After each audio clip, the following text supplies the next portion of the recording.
7 لوگ ہیں جن کو اللہ کے عرش کا سایہ نصیب ہوگا. ان 7 لوگوں میں سے یہ وہ شخص بھی ہے جو خاموشی سے خفیہ طریقے سے اللہ کی راہ میں خرچ کرتا رہا. تو ہمیں ویسے بھی خرچ کرنا چاہیے. خرچ کرنے کے بہت ڈھیر سارے فوائد ہیں. اللہ کے بڑے ارشاد فرماتے ہیں ان صدقۃ السر تطفئ غضب الرب، کہ جو چپکے سے صدقہ کیا جاتا ہے وہ اللہ کے غضب کو ٹھنڈا کرتا ہے. وتدفع میتۃ السوء، اور بری موت کو ٹالتا ہے. وہ صدقہ جو کہ چپکے سے کیا جائے، غریب کی مدد کی جائے، پریشان حال کی مدد کی جائے، وہ صدقہ جو ہے اللہ کے غضب کو ٹھنڈا کرتا ہے اور بری موت کو ٹالتا ہے. میں اس کی ایک مثال دیتا ہوں. کچھ دنوں پہلے ہم نے ایک مضمون پڑھا، دمشق کے ایک شخص کے تعلق سے تھا. اس کو بہت بھینکر بیماری تھی اور وہاں کے لوگوں نے اس کو جواب دے دیا. وہ دوسرے ملک میں گیا، وہاں اس نے سارے چیک اپ کرائے اور سارے چیک اپ کے بعد وہاں کے بھی ڈاکٹروں نے ہاتھ اٹھا لیا اور کہہ دیا کہ تم 15-20 دن کے مہمان ہو، پھر تم دنیا سے رخصت ہو جاؤ گے. اتفاق سے وہ اپنے شہر میں آ گیا گھر پہ. اب ایسے شخص کو جس کی موت کی خبر بڑے بڑے ڈاکٹر دے چکے ہو، اس کو نیند کیسے آئے گی؟ رات میں وہ جاگ ہی رہا تھا کہ ایسے اس نے چلنا شروع کر دیا. روڈ پہ راستے میں چل رہا تھا تو دیکھا کہ راستے کے کنارے ایک خاتون کھڑی ہے اور ایک شخص آیا اوباش قسم کا اور اس سے باتیں کر رہا ہے. تو اس نے کان لگانے کی کوشش کی کیا باتیں ہو رہی ہیں، تو اندازہ یہ لگا کہ وہ شخص اس سے سودا کر رہا ہے اس کی عزت اور عصمت کا. وہ جتنا مطالبہ کر رہی ہے وہ اس کے آدھے سے بھی کم دینے کو کہہ رہا ہے. آخرکار وہ چلا گیا اور وہ خاتون مایوس ہو گئی. اب اس نے اس خاتون کے قریب جا کر کے کہا کہ تم مجھے ایسا مت سمجھنا، میری بہن سے اس نے مخاطب کیا، تم اپنی بات مجھے بتاؤ، تم اپنی بات مجھے بتاؤ. اس خاتون نے رونا شروع کر دیا اور کہا کہ میں ایسی ویسی عورت نہیں ہوں، میرے گھر میں کئی دن سے اپاس ہے، کھانے کا سامان نہیں ہے، میرے بچے بلک رہے ہیں، بھوک سے پریشان ہیں، اور میرے شوہر کا انتقال ہوئے کافی دن ہو گیا. شروع میں پاس پڑوس کے لوگوں نے، اعزاء اقربا نے خیال کیا اور اب سب نے ہاتھ اٹھا لیا ہے. میں کرائے کے مکان میں رہتی ہوں اور کئی مہینے سے اس کا کرایہ نہیں دیا ہے. کرایہ دار نے آج مجھے آخری وارننگ دے دی ہے کہ اگر کل تم نے کرایہ نہیں دیا تو جبراً تم سے مکان خالی کرا لوں گا، اس لیے مجھے روڈ پہ آنا پڑا. اس نے کہا بہن ٹھیک ہے. اس کے جیب میں جو کچھ اس ٹائم تھا وہ دے دیا. کہا تم اپنے گھر جاؤ، مجھے اپنا پتہ بتا دو. اس نے پتہ بتا دیا.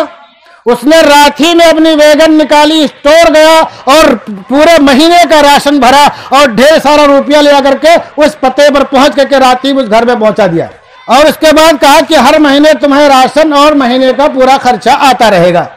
ہر مہینے پابندی کے ساتھ اسی تاریخ میں خرچہ اور راشن پہنچتا رہا. اب 15 دن کے لیے ڈاکٹروں نے کہا 15 دن بچو گے تم. جب 15 دن قریب آنے لگے تو گھر والوں نے کہا چیک اپ کرا لو، ہاسپٹل چلو، تم کو دکھاتے ہیں، ڈاکٹروں کو دوبارہ مشورہ کرتے ہیں. تو کہا نہیں رہنے تو کوئی بات نہیں، میں کہیں نہیں جاؤں گا، اب میں کہیں نہیں جاؤں گا. 15 دن گزر گیا، 1 مہینہ گزر گیا، 2 مہینہ گزر گیا، آدمی ہٹا کٹا چلتا پھرتا، کوئی بات نہیں ہے. ایسے ہی 20 سال گزر گئے، ایسے ہی 20 سال گزر گئے اور 20 سال گزرنے کے بعد ایک دن تہجد پڑھتے ہوئے سجدے کی حالت میں اس شخص کا انتقال ہو گیا. جب اس کے بیٹے گھر میں آئے تو دیکھا رے ابا تو نہیں ہے. وہ وقت معمول جو اٹھنے کا تھا، باہر آنے کا تھا روم سے، اس کے خلاف ہو. تو دیکھا بیٹوں نے تو کا انتقال ہو چکا تھا. خیر کفن دفن کیا.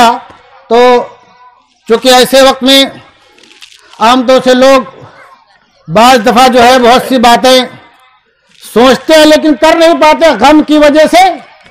ایسے 6-7 دن گزر گیا، 4-5 دن گزر گیا اور ان لوگوں نے ترکہ تقسیم کیا. ترکہ تقسیم کا مطلب یہ ہے جو مر جائے اس کی جو بھی جائیداد اور مال ہے، اللہ تبارک و تعالیٰ نے جو حصہ جس کا مقرر کیا ہے وہ اللہ کی طرف سے اس کا مالک ہو گیا. اب تم مجھے اس کا حصہ دے دو. ان لوگوں نے ترکہ تقسیم کا سب کچھ کیا اور اپنے ابا کی کہ کباڑ کے وہ لا کر کھولا کہ اس میں بھی کچھ رکھا ہوگا. تو دیکھا اس میں ایک لفافہ رکھا ہے اور اس میں پتہ لکھا ہوا ہے اور اس میں یہ لکھا ہے کہ ہر مہینے فلاں تاریخ کو اس گھر میں ضرورت کے مطابق راشن اور اخراجات پابندی سے پہنچایا جانا چاہیے۔ جو تاریخ دیکھی تو ٹھیک 20 سال پہلے کی تاریخ تھی، ٹھیک 20 سال پہلے کی تاریخ تھی۔ اب بیٹوں نے فون کر ابا تو ایسا لگتا کرتے تھے، ہم لوگوں کو جانا چاہیے۔ دیکھا تو تاریخ جو تھی وہ 7 دن آگے بڑھ گئی، اور جس دن کے ابا کا انتقال ہوا وہ وہی تاریخ تھی جس تاریخ راشن پہنچانا تھا۔ کہا کہ 7 دن لیٹ ہو گیا، ہم لوگ کو جلدی چلنا چاہیے۔ راشن اور پورا خرچہ لے کے اس پتے پہ بیٹے پہنچے، جا کے خاتون سے سلام کیا۔ خاتون نے سلام کا جواب دیا اور بتایا کہ ہمارے ایسے ہم آئے ہیں یہ راشن لے کر کے خرچہ، اور ہر مہینے آپ کو آتا تھا، ہم لوگ 7 دن لیٹ ہو گئے، اس لیے معذرت کرتے ہیں، معافی چاہتے، 7 دن لیٹ ہو گیا۔ سنو مسلمانوں، ہم کیا کرتے ہیں، کسی کو اگر 100 روپیہ دیں گے تو احسان جتلائیں گے کہ ہم نے تمہاری فلاں وقت میں مدد کی تھی۔ اگر تم نے کسی کی مدد کی ہے خیرات سے یا ہدیے سے، تحفے سے، تو اگر تمہارا جانی دشمن ہو جائے تو بھی اس کو ظاہر مت کرو، اس کو ظاہر مت کرو، احسان مت جتلاؤ۔ اللہ کے بڑے شاہ فرماتے لا يدخل الجنت منان، کہ احسان جتلانے والا جنت میں داخل نہیں ہوگا، احسان جتلانے والا جنت میں داخل نہیں۔ اگر تو اللہ کی رضا چاہتے ہو، جنت چاہتے ہو، کہ کسی کے ساتھ تم نے ہمدردی کی ہے، بھلائی کی ہے، خیر کا کام کیا ہے، تو احسان مت جتلاؤ۔ اگر تمہارا دشمن ہو جائے تو بھی خاموشی رہو، وہ کر چکے ہو نا، اللہ کی رضا کے لیے تم نے کیا ہے۔ تو ان بیٹوں نے کہا کہ ہم لیٹ ہو گئے، معذرت چاہتے ہیں، ہم 7 دن لیٹ ہو گیا تاریخ سے جو لکھا تھا اس میں۔ تو کہا کوئی بات نہیں ہے، تمہارے والد صاحب کو میرا سلام عرض کرنا اور ان سے کہنا انہوں نے ہماری بہت مدد کی ہے، اور ہمارا پورا پریوار ان کو دعا میں یاد رکھتا ہے۔ یاد رکھو اس بات کو، اللہ کے پیارے حبیب ارشاد فرماتے ہیں کہ لا يرد القضاء الا الدعاء، کہ قضا کو اگر کوئی چیز ٹال سکتی ہے تو دعا ٹال سکتی ہے۔ ڈاکٹروں نے کیا کہا، 15 دن میں تم چل بسو گے۔ اس کے ملک کے ڈاکٹروں نے، اس کے شہر کے ڈاکٹروں نے، اور دوسرے ملک کے ڈاکٹروں نے، دوسرے شہر کے ڈاکٹروں نے کیا کہا، تم خالی 15 دن کے مہمان ہو۔ اللہ کے پیارے حبیب کا ارشاد جو ہے کبھی جھوٹا نہیں ہو سکتا ہے۔ آپ نے کیا فرمایا، لا يرد القضاء الا الدعاء، کہ اگر قضا کو کوئی چیز ٹال سکتی ہے تو دعا ہے۔ اس خاتون نے کیا کہا، اپنے ابا سے ہمارا سلام عرض کرنا اور کہنا کہ ہم لوگ ہمیشہ انہیں اپنی دعاؤں میں یاد رکھتے ہیں، اور کہہ دینا کہ اب آئندہ یہ راشن اور خرچہ بھیجنے کی ضرورت نہیں ہے۔ تو بیٹوں نے کہا کیوں؟ کہا اس لیے کہ آج سے ٹھیک 7 دن پہلے میرے بیٹے کو پہلی تنخواہ ملی ہے۔ ہمارے بیٹے نے، تمہارا ابا خرچہ دیتے تھے، اس نے تعلیم حاصل کی، پڑھائی کی، اور اس کو اچھی جاب مل گئی ہے۔ آج سے ٹھیک 7 دن پہلے میرے بیٹے کو پہلی تنخواہ ملی ہے، تو ہمارا بیٹا اور ہمارے گھر کے اخراجات سنبھال سکتا ہے، اس سے ہمارے اخراجات پورے ہو سکتے ہیں۔ تو دیکھو جو لوگ نیک ہوتے ہیں، صالح ہوتے ہیں، اچھے ہوتے ہیں، ان کا جب کام پورا ہو جاتا ہے تو لوگوں کی مدد لینی چھوڑ دیتے ہیں، زبردستی وصولتے نہیں ہیں، یہ بھی اچھائی کی علامت ہے۔ تو بیٹوں نے کہا کہ میرے ابا کا آج سے ٹھیک 7 دن پہلے انتقال ہو گیا ہے، اور ہم لوگوں نے یہ اپنے ابا کا یہ نوٹ اور یہ لیٹر آج دیکھا، ہم لوگ فوراً راشن لے کے آ گئے۔ تو غور کرو میرے بھائیوں کہ وہ شخص جس کے موت کا اعلان کر رہے ہیں آج اس وقت کے اطباء، لیکن جب اس نے غریب کی مدد شروع کی، پورے گھر کی کفالت شروع کی، اور گھر والوں نے اس کے لیے دعا کرنی شروع کی، تو اللہ تبارک و تعالیٰ نے اس کی عمر کو کہاں تک دراز کر دیا، وہاں تک اس کی عمر کو لمبا اور دراز کر دیا، جہاں تک کہ اس بیوہ خاتون کا لڑکا پہلی تنخواہ لینے والا نہ بن گیا۔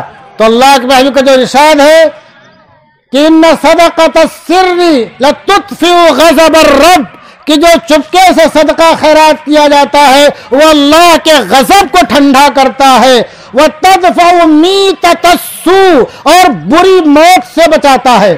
بری موت کئی طرح کی ہو سکتی ہے، آپ کا ایکسیڈنٹ ہو جائے، چہرہ شناخت میں نہ آئے اور جسم کے اعضاء بکھر جائیں، یا اور کسی طریقے سے ہو جائے، یا مرنے کے وقت چہرہ بگڑ جائے اور کچھ ہو جائے۔ تو جو خاموشی سے صدقہ کرتے ہیں اللہ تعالیٰ کا غضب ٹھنڈا اس سے ہوتا ہے، اور بری موت سے اللہ تعالیٰ حفاظت فرماتا ہے۔ اور اس کے علاوہ یہ بھی دھیان رکھو، یہ صدقہ جو ہے جہنم سے بچنے کا ذریعہ ہے، صدقہ جہنم سے بچنے کا ذریعہ ہے۔ اللہ کے پیارے ارشاد فرماتے ہیں اتقوا النار ولو بشق تمرۃ، اتقوا النار ولو بشق تمرۃ۔ ہمارے بہت سے لوگ یہ سمجھتے ہیں کہ ہمیں صدقہ اسی وقت کرنا چاہیے جب موٹی رقم ہو، جب موٹی رقم ہو۔ صدقہ خیرات کرنے کے لیے جو تمہاری حیثیت ہے وہی موٹی رقم ہے، اس کے لیے موٹی رقم ہونے کی ضرورت نہیں ہے۔ جو تمہاری حیثیت ہے، جو تمہارے پاس ہے، اتنا صدقہ کرنے کی کوشش کرو۔ اللہ کے پیارے کا جو ارشاد ہے کہ اتقوا النار ولو بشق تمرۃ، کہ جہنم سے بچنے کا سامان پیدا کرو، اگرچہ کھجور کا ایک ٹکڑا ہی کیوں نہ ہو۔ کھجور اتنی بڑی ہوتی ہے، اس کو حصوں میں بانٹ دو، اس کا ایک معمولی حصہ صدقہ کر کے جہنم سے بچنے کی کوشش کرو۔ اور ایک دوسری روایت ہے کہ الصدقۃ تطفئ الخطیئۃ کما یطفئ الماء النار، کہ صدقہ جو ہے گناہوں کو ایسے ہی ختم کر دیتا ہے، مٹا دیتا ہے، بجھا دیتا ہے، جیسے کہ پانی آگ کو بجھا دیتی ہے، جیسے کہ پانی آگ کو بجھا دیتی ہے۔ اور صدقہ کے بارے میں اور سن لو، یہ تو روپیہ پیسہ دینا ہے، کھانا کھلانے کے تعلق سے، یتیموں کے تعلق سے۔ بعض دفعہ ہوتا کیا ہے کہ باپ مر گیا، بچے یتیم ہو گئے، ہم تھوڑا سا بھائی ہے، دبنگ ہے، اس کا کھیت قبضہ کر لیا، گھر قبضہ کر لیا، گھر کے سامنے کا کہ زمین قبضہ کر لی، پراپرٹی ہڑپ کر گئے۔ بعض دفعہ ایسا ہوتا ہے۔ ایسا مت کرو ورنہ تمہاری نسلیں ویران ہو جائیں گی۔ تم تو ہو سکتا ہے ایک محدود مدت تک عیش و آرام سے رہو، لیکن تمہاری نسلیں ویران ہو جائیں گی۔ ان گنہگار آنکھوں نے ایسے بہت سے لوگوں کو دیکھا ہے جو ان سب کاموں میں ملوث تھے، ان کے جانے کے بعد ان کی نسلیں چند سالوں میں ویران اور تباہ ہو گئی، کروڑوں کے ان کے مال جو ہے لاکھوں میں بک گئے اور وہ بھی ختم ہو گئے، روڈ پہ آ گئے۔ کیا ارشاد ہے، سن لو مسلمانوں، اذا اردت تلین قلبک، جب تم یہ چاہو کہ تمہارا دل نرم ہو جائے، جب دل نرم ہوگا تو بہت سی خیر کی چیزیں تمہارے دل میں آئیں گی۔ فطعم المسکین، تو مسکین کو کھانا کھلاؤ۔ کس کو کھانا کھلاؤ؟ مسکین کو کھانا۔ ایک ہے فقیر، اللہ نے کیا کہا؟ انما الصدقات للفقراء والمساکین۔ اکثر مفسرین نے یہ لکھا کہ فقیر بولتے ہیں تنگ دست کو، محتاج کو، اور مسکین اس سے بولتے ہیں جو اس سے زیادہ غریب اور محتاج ہو۔ کیا کرو؟ مسکین کو کھانا کھلاؤ۔ آج ہمارے اندر جو یہ خوبی تھی مسکینوں کو کھانا کھلانے کی، آہستہ آہستہ وہ بھی نکلی جا رہی ہے۔ کتنا فائدہ ہے کھانا کھلانے کا مسکینوں کو۔ اور آگے ارشاد فرمایا وَامْسَحْ عَلَىٰ رَأْسِ الْيَتِيمِ، کہ یتیم کے سر پر ہاتھ پھیرو۔ یتیم کے سر پر ہاتھ پھیرو۔ سر پر ہاتھ پھیرنے کا مطلب نہیں اس کے مال پہ ہاتھ پھیر دو، ہاتھ صاف کر دو۔ شفقت سے، محبت سے یتیم کے سر پر ہاتھ پھیرو۔ جناب رسول اللہ صلی اللہ علیہ وسلم جب عیدگاہ تشریف لا رہے تھے تو دیکھا ایک بچہ دوسرے بچوں سے الگ ہے، آپ نے اس کو قریب کیا، اس کے سر پہ ہاتھ پھیرا، اس کو گود میں اٹھایا، اپنے گھر لے کر کے گئے، اور حضرت عائشہ رضی اللہ تعالیٰ عنہا سے کہا اس کو کپڑا پہنا دو۔ اور اس بیٹے سے جب پوچھا تو معلوم پڑا یتیم ہے، تو کہا کیا تم یہ پسند نہیں کرو گے کہ تمہارا باپ محمد ہو اور تمہاری ماں عائشہ ہو؟ یہ یتیم کی قدر و منزلت ہے۔ ہم یتیم کے ساتھ کیا کرتے ہیں وہ ہم بخوبی جانتے ہیں، یتیموں کے ساتھ ہمارا رویہ کیا ہے، معاملہ کیا ہے۔ اور بعض دفعہ ایک واقعہ ابھی جلدی میں نے پڑھا، یتیم کا مسئلہ۔ ایک شخص تھا، بڑا بزنس مین تھا، اس کا ایک بھائی تھا۔ یہ بھائی دنیا کی ایک ایسی نعمت ہے جو ہر حالت میں نعمت ہے، لیکن بعض دفعہ یہی بھائی دشمن بھی ہو جاتا ہے۔ انتقال ہو گیا، چھوٹا بھائی یونیورسٹی میں پڑھ رہا تھا، یہ اس کا پورا خرچہ اٹھا رہا تھا۔ جب اس کا انتقال ہو گیا تو چھوٹے بھائی نے بڑے بھائی کے کاروبار کو سنبھال لیا اور آہستہ آہستہ سارے پیپر اپنے نام بنا لیے۔ اور ایک وقت ایسا آیا کہ اس نے امریکہ میں اپنی سیٹنگ پوری کر لی، کاروبار کی وہاں ٹرانسفر کر دیا اور یہاں سارا بیچ کر کے چلا گیا۔ اب یہ بچہ اور اس کی ماں بیوہ، جس کی پوری پراپرٹی، پورا کاروبار تھا، جب مکان بیچ دیا سب بے دل و روڈ پہ آ گئے۔ ان کا گزارا بہت مشکل سے ہو رہا تھا، کیسے کیسے ادھر ادھر سے کر کے بچے نے پڑھائی کی. ایسے 15 سال گزر گیا. 15 سال کے بعد وہ شخص پھر امریکہ سے اپنے آ کر کے اس ملک میں وہاں پر اس نے پھر اپنا پورا کاروبار جمایا، سیٹ کیا اور امریکہ کو خیر بات کہہ دیا. اور جب یہاں پورا کاروبار جم گیا اور شہر کے بہت مہنگے علاقے میں بہت عالی شان بنگلہ اور مال خریدا اس نے. اپنے بچے آگے اس کے بچے ایئرپورٹ پہ یہ لینے گیا. اس وقت کی قیمتی ترین گاڑی لے کر کے اپنے 2 بیٹوں اور بیوی کو ایئرپورٹ لینے گیا. اچھا اس بیچ میں جب وہ آ کے یہاں سیٹ ہو گیا تو بھتیجا جو کہ یتیم ہو گیا تھا، 15 سال گزر گیا، ماں نے کہا بیٹا جا کے چچا سے اپنا حق مانگو. جب چچا کے پاس گیا تو اس نے دھتکار دیا، کہا دوبارہ آؤ گے تو شرطہ پولیس بلا لوں گا اور تم کو حوالات میں ڈلوا دوں گا. وہ ڈر گیا بیچارہ، پھر نہیں گیا. لیکن جب وہی چچا اس کے بیوی بچے جب ایئرپورٹ پہنچے اور یہ اپنی قیمتی گاڑی سے لینے گیا اور جب ایئرپورٹ سے باہر نکلا کچھ ہی دور آیا تھا کہ ایسے حادثے کا شکار ہو گیا کہ ان کے لاشوں کے ٹکڑے نہیں ملے، نہ چچا کے، نہ اس کے دونوں بیٹوں کے، نہ اس کی امریکن بیوی کے. اب ہوا کیا بھائی؟ اسلامی ملک ہے، وہاں ترکہ جو ہے جو حقدار ہوتا ہے اقرب فالاقرب کے حساب سے، ذی رحم محرم کے اعتبار سے، وہ اس کو ملے گا. سرکاری طور سے بھی حکومت نے تلاش کیا اس کا سب سے قریب ترین گھرانے والا کون ہے، معلوم پڑا کہ وہ بھتیجا ہے. وہ بھتیجا کہ جس کا سارا مال، جس کا سارا کاروبار گھر بار چچا نے ہڑپ کر لیا تھا. اب وہ تمام پراپرٹی کا، پورے کاروبار کا کون مالک ہو گیا؟ بھتیجا، جس کا مال چچا نے ہڑپ کیا تھا. تو باعث دفعہ ہوتا ہے کہ اگر یتیم کے ساتھ ہم زیادتی کریں تو اللہ تبارک و تعالیٰ یتیم کو اضعافاً مضاعفہ کر کے بہت زیادہ بڑھا کر کے دوسرے طریقے سے واپس کر دیتا ہے. تو یتیموں کے ساتھ ہمدردی یہ بہت ہی اہم چیز ہے، یہ بہت ہی اہم چیز ہے. اگر ہم یتیموں سے ہمدردی نہیں کرتے ہیں، ان کے ساتھ زیادتی کرتے ہیں تو ہم خیر کی امید نہ رکھیں. اللہ کیا کہتے ہیں؟ خذوہ فغلوہ ثم الجحیم صلوہ ثم فی سلسلۃ ذرعها 70 ذراعا فسلکوہ. پکڑو جکڑو اس کو اور لمبی زنجیر میں اس کو باندھ دو، جکڑ دو. کیا آگے؟ انہو لا یحض علی طعام المسکین، کہ مسکینوں کے کھانے پہ ابھارتا نہیں تھا، لوگوں کو ترغیب نہیں دیتا تھا. تو مسکینوں کو کھانا کھلانا اور یتیموں کے ساتھ ہمدردی کرنا یہ ہمارے لیے کار خیر ہے. یہ تو زکوٰۃ کے تعلق سے بات ہوگی کہ ہم بھی زکوٰۃ کے مسئلے کو سمجھیں اور اپنی بہو بیٹیوں کو بھی زکوٰۃ کا مسئلہ بتا دیں تاکہ دامن صاف رہے. آگے کی بات کیا ہوگی؟ صدقہ اور خیرات کے تعلق سے ہمیں صدقہ خیرات زیادہ سے زیادہ کرتے رہنا چاہیے. اللہ کے رحیم ارشاد فرماتے ہیں داو مرضاکم بالصدقہ، کہ اپنے مریضوں کا علاج صدقہ کے ذریعے کرو. اور اس جگہ ارشاد فرمایا کہ صدقہ خیرات سے مصیبتیں ٹلتی ہیں.